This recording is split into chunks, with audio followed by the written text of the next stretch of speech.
Today we have, with millions of books sold worldwide, we have Laurelin Paige today. She is a New York Times, Wall Street Journal, and USA Today best-selling author. When she isn't reading or writing sexy stories, she's probably singing, watching Killing Eve, or dreaming of Michael Fassbender. I have so many questions. Well, welcome to the live. Let's talk a little bit about your books, but tell us a little bit about yourself. What did I leave out? Oh my gosh, I feel like I have lived a million different lives by now. I majored in musical theater, and I think that musical theater is really what has taught me story structure in the first place. So that is where my love of story really developed. And then I was supposed to go to the actor's studio and get my MBA or my master's, but got married instead and had children. And then got my MBA. So I have a marketing degree, and putting this marketing degree and this musical theater degree together kind of really just led to being an indie entrepreneur. Writing stories and taking care of my own business, marketing my own business. All of that just seemed to like lead perfectly to that. So that's what I'm doing now. That is fantastic. I also saw that you're doing some publishing. Yes. Now the publishing is very interesting. It's all collaborative. So I have two branches of my publishing, Paige Press Publishing, and the indie side. It's all collaborative, like I said. So we treat it like a writer's room. It's not one person coming up with a story.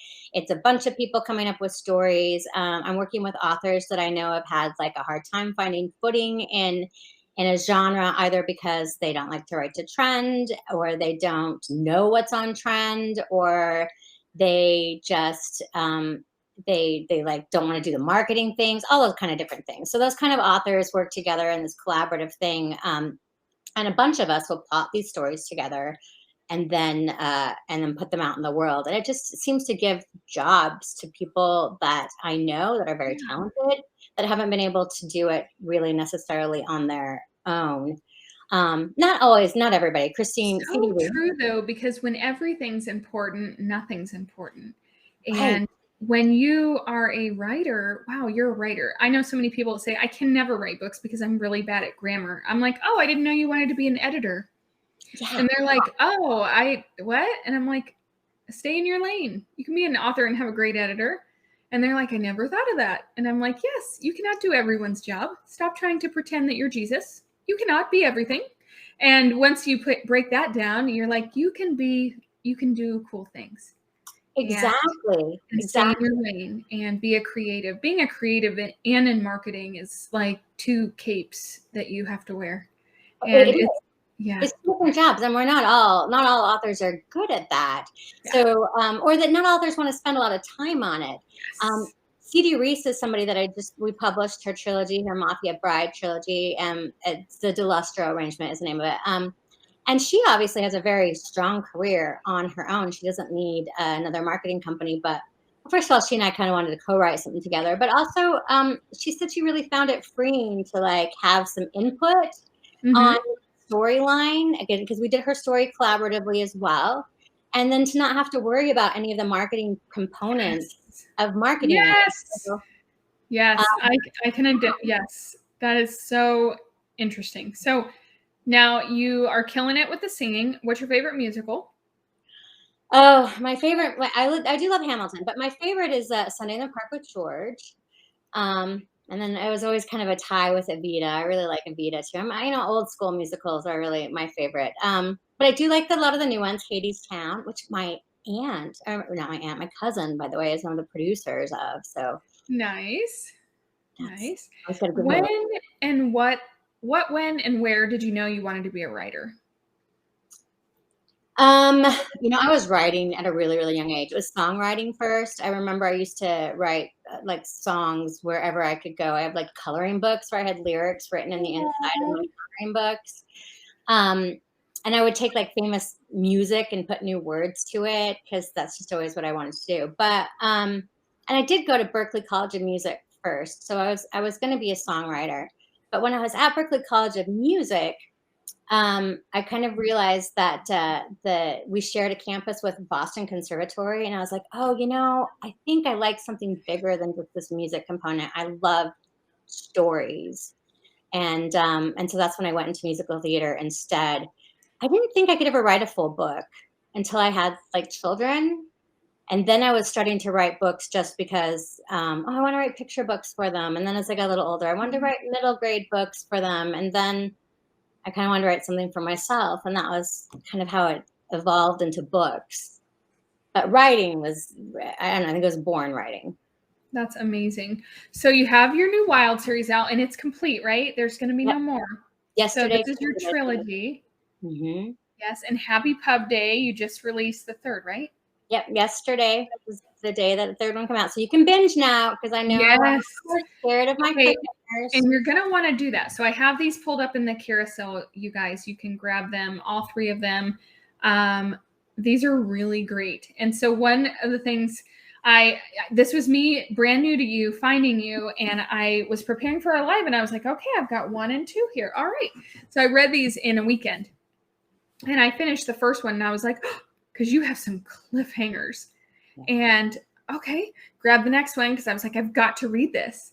And I thought, surely she can't leave me hanging like that again. Nope, hanging even harder. And then I was like, when does the third one come out? Like, I need this. This was a few weeks ago. And then I got the third one. And I was like, oh, thank God. I got to know what happens. And so last night I stayed up way too late reading that. So thank goodness for coffee today, right? So cheers. Cheers. Where did Cade and Julie's inspiration come from? Where did, because this was a powerful book series. This was powerful. And a reminder too that, life is messy sometimes and not always, unicorns and rainbows, and not everybody has the idyllic childhood of like beautiful, 2.5 kids and the picket fence. Some, so where did this come from? This story come from for you? I've always been just very, very intrigued with stories, with real life stories that have abuse in them. And I think a part of that comes from when I was younger, like one of my first real jobs was a nannying over the summer when I was about 13 or so.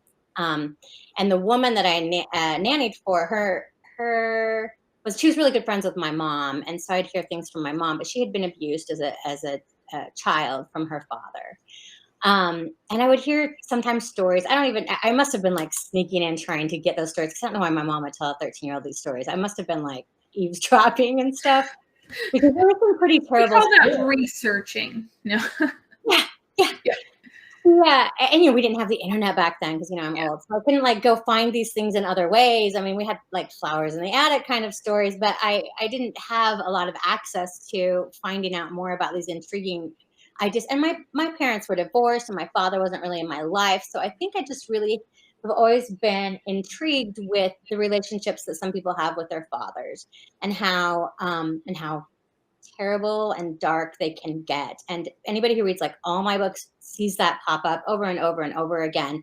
And I really do pin it back to this time period of being really confused, maybe even a little bit intrigued about this thing going on with this nanny. And the reason I had to find out about it, I was told some of it because the father still would try to push his way into her life. And so being the nanny, I had to know how, don't ever let this man in, don't ever answer phone calls from this man. For a 13-year-old. Yeah, I was very impressionable. And just for the rest of my life, I think I'm always drawn to like those kind of stories, the Mia Farrow story, and her family. I'll watch those Woody Allen documentaries. Like anytime one pops up, I'll watch something like that, or the surviving R. Kelly, because I'm just intrigued by that dynamic of how men can abuse and treat children and women. Wow. Well, one thing I loved about it was there wasn't shame about it. It was just this, there's so much shame wrapped around abuse and things like that. And this brought it to, hey, this happened, but there was silver linings. There were things that happened, things that, bad things that happened, but she still came out on top, and she still was successful, and she still, it had such good things. It was, if you guys are looking for a great series to grab and nab into right now, this is going to be it. The Wild series is amazing. I was like, wow, now I need to read more. And then I got Dating Season. Yeah. Ready to dig into that. I 100% blame you for me craving fettuccine Alfredo right now. I'm just gonna throw that out there. I was sitting at the chiropractor reading it, and I'm like, no, that sounds really good.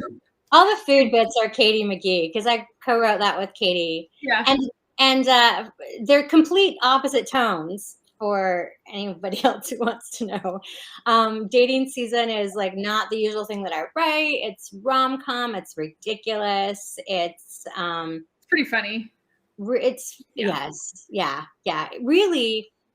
Now that came out of being in the middle of a pandemic, and authors are always told to stay in your lane, write the books that your readers want, and but here I was like missing my best friend who Katie would usually like fly out to. I live in Austin. She lives in Kansas City, and she'd fly out once a month, and I would always get to see her then. But pandemic time, we couldn't travel, so we started meeting on Zoom and just kind of like talking through the story idea, and basically we just wrote it over Zoom for a year. I love that. Little by little, and it was really just us cracking each other up. And they were like, let's publish a story. We don't expect very much from it because it's not my usual audience, and it was really just to make ourselves happy in a dark time. Yeah. Well, okay, so Dating Season. I'll pull that up. You guys can grab that. It's a bundle. So can you explain the bundle and what you mean by that? Yes, it's a series of 6 novellas. You expect Dating Season, you probably want to expect like 4 seasons, but hey, we are never conventional. So it's 6 seasons. It's spring, summer, fall, winter, spring, summer. It's a girl trying to get over her best friend crush. They were each like 25,000 word novellas, but those are really teeny tiny books. So we put 2 of them together in a bundle for book 1. Book 2 and book 3 are coming out. All the novellas are out, but the bundles will be coming out in November. So you can have like 3 paperbacks of the story then. That'd be a great gift idea for like a girlfriend for Christmas, or a coworker. If you get someone's name, how you're like, what do I get this person? And I love books. I love books so much. So if someone bought me a couple bundles of those, I would be pleased as punch. Yes. Everything is like so serious right now. Dating Season is fun. People do ask, is it like, she does date different people throughout the books. I know sometimes people don't want that. It is a little bit more of a women's fiction because it's a lot more about Chloe's arc of the story. But she also has this like best friend Austin that she's sort of in love with the whole time too. And there is an HEA at the end of all 6 books. So it is good romance. Love that. I love that. So what's your obsession with Michael Fassbender? He's like the perfect man for me. He's a little dark. He's a little dangerous. I have a real attraction to like tall, thin side men that are not like real skinny, but he's got muscles, but he's tall and lean. And I just think it's hilarious you put that in all of your bios. I'm like, okay, well, I have to ask her about that now.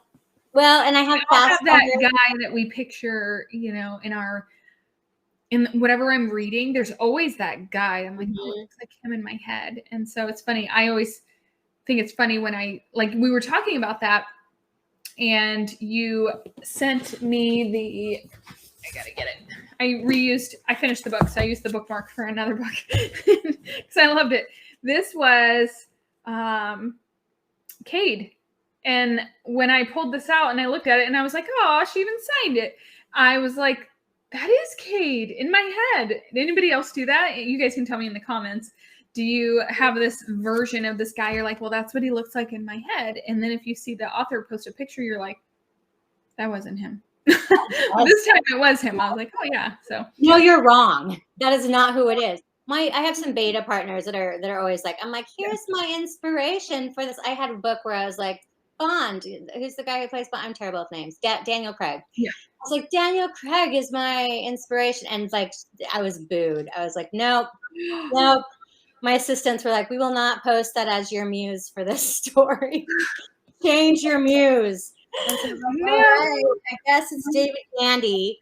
I mean, Nice. bullying me here. What are you currently writing right now? I am on a break. I'm on a break. Good for you. That means I'm not really on a break, because the other side of Paige Press develops stories and sells them to traditional publishing. So we develop like YA stories, and we partner with authors, and again, collaborative stories, and then sell them. So I'm working on a lot of YA and middle grade things. If you look at my Goodreads list right now, it's a lot of like, what's Laurelin Paige reading? Oh, all these middle grade stories about gamers. Like that's the kind of thing that we're doing some horror right now because it's October, and that makes us happy. Yeah. Collaborating some good old YA horror. So I'm just kind of focusing on that a little bit I'm a person who has to let stories simmer for a really long time. Yeah. Like Cade started to come out in my head in like 2017. It takes a while. He's been a minute then. Okay. Yeah. Yeah. So I'll start something new. I'm going to start something new probably in another month. And I'm not sure it's going to be a romance, but it's a little bit different from what I usually write. So I don't know if it's, I don't know if my readers are going to like it. It's got all the elements of things that I like, but it's just going to be different. That's exciting. Good for you. I like how your break is not really a break. You're like me. You've got all these balls you're juggling, and you're like, it's when you truly love it. I think that comes through, and I love that you're doing YA and middle grade too. I'm a big advocate for kids reading, and I'm interviewing actually tomorrow a YA author, and I love to incorporate that in. I love to see kids reading. I love it so much. I have to say, I mean, like it's hard with, there's this push. I fully believe in like having more diverse stories and having books that show a whole bunch of different people. I have queer people in my family. I have a trans child. I have children and myself, mental health issues, neurodiversity. I have an autistic child. I mean, all those things, I really believe that they should be seen in our books. But there's also this, when you're writing for an audience that's in their 40s and 50s, 30s, 40s, 50s, a lot of the people just want the escapism, and they just want to, I'm writing for a lot of similar type people. So I don't know, it's hard for me to like put the diverse characters all the time as main characters in my romance books, because that's just not what my audience was looking for. So I like doing this other stuff where I can definitely expand more. I do try to have, secondary characters that are of all colors and neurodiversities. It's hard to find all the ways that you can do that. What are you currently reading right now for fun? I've been binging Talia Hibbert. So okay. I'm finishing. I just started the third book in her. It's Get a Life, Chloe Brown, and then there was Take a Hint, Danny Brown, and then I'm on the third one. The third one is Eve Brown. Nice. I don't remember what it is. What are you? I always like to ask this too. What are you watching right now? Oh, I'm watching a lot of different things. We're always watching things. We just finished watching Sex Ed, which I think is a fabulous show. One of my favorite shows. I'm I'm dying for the last episode of Billions, because I'm a huge Billions fan. And we started the Foundations on Apple as a family. Sci-fi. And my youngest never watches television. She likes a little bit of reality television. She doesn't like stories. She doesn't like movies. She gets she gets anxiety about things like that. But she loves reality shows. She's 12 years old, and we just started watching RuPaul's Drag Race. So we started watching that last night, and that's fun. That is fun. I have a 12-year-old too. Okay, so what's coming down the pipeline for you as far as releases? What do you have coming up? I don't have anything scheduled right now because I wanted to give myself time to write this weird, different book. But I will be writing Kincaid sometime at the end of it'll release by the end of next year. I just don't have an exact time period yet. Um, the Wild Rebel, the Dirty Wild trilogy was supposed to be the last trilogy in this dirty universe because there's 5 men that work at Reach. But I just didn't feel like the book to cap everything off in. There were other people that I need to catch up with. People really want to see more of Donovan. So there's going to be one more book to cap off that entire series. So I think we'll see more of all the characters, a little bit more of Cade, maybe. Now, you do have 1001 Dark Nights coming out next month, right? Oh my gosh, I do. Thank you. Yes.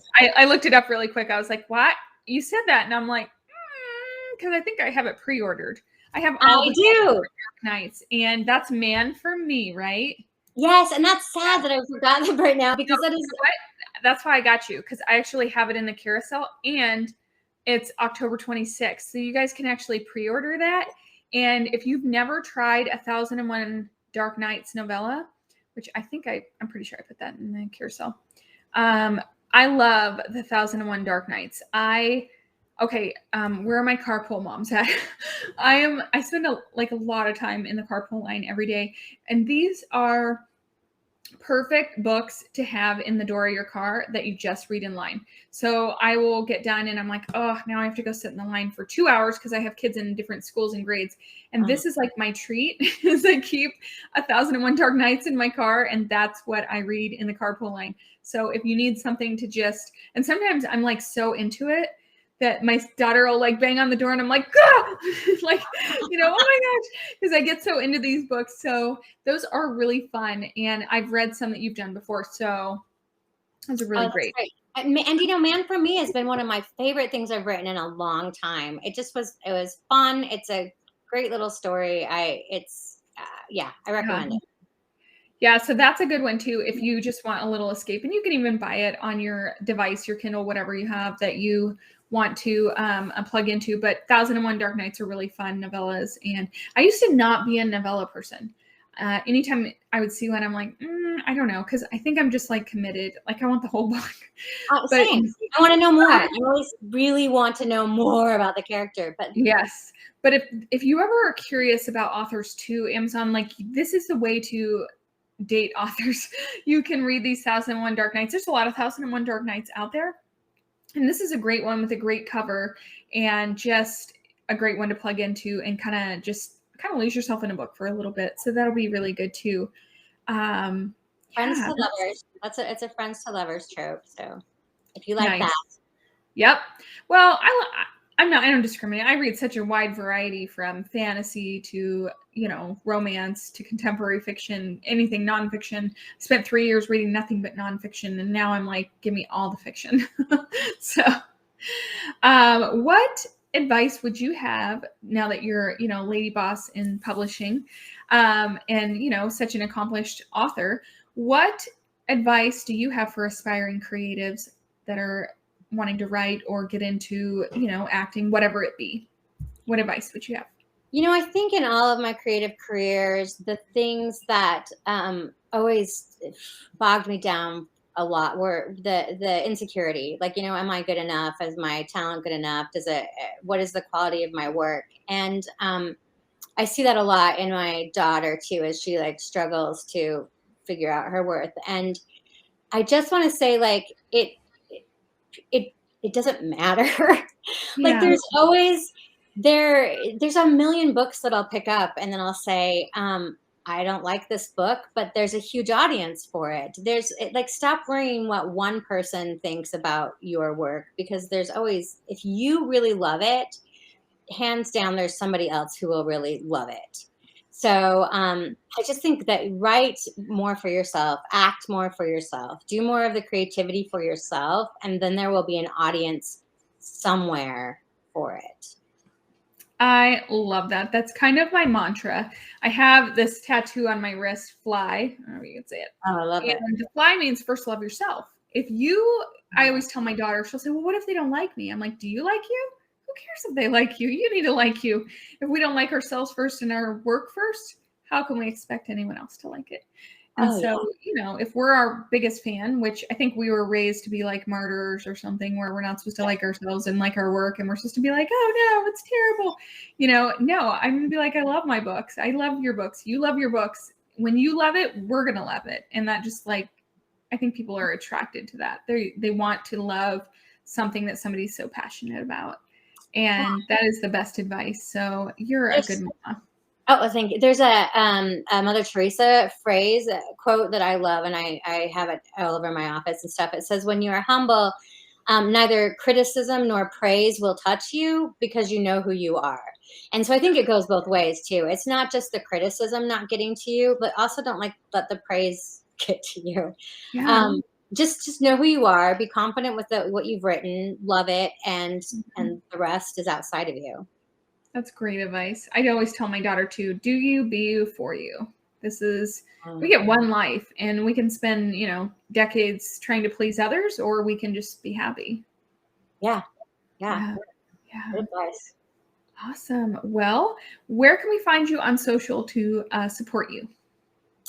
I've tried to avoid social media because it kind of sends me down rabbit holes, but I am on Facebook. I here in the Facebook group, I have a readers group there.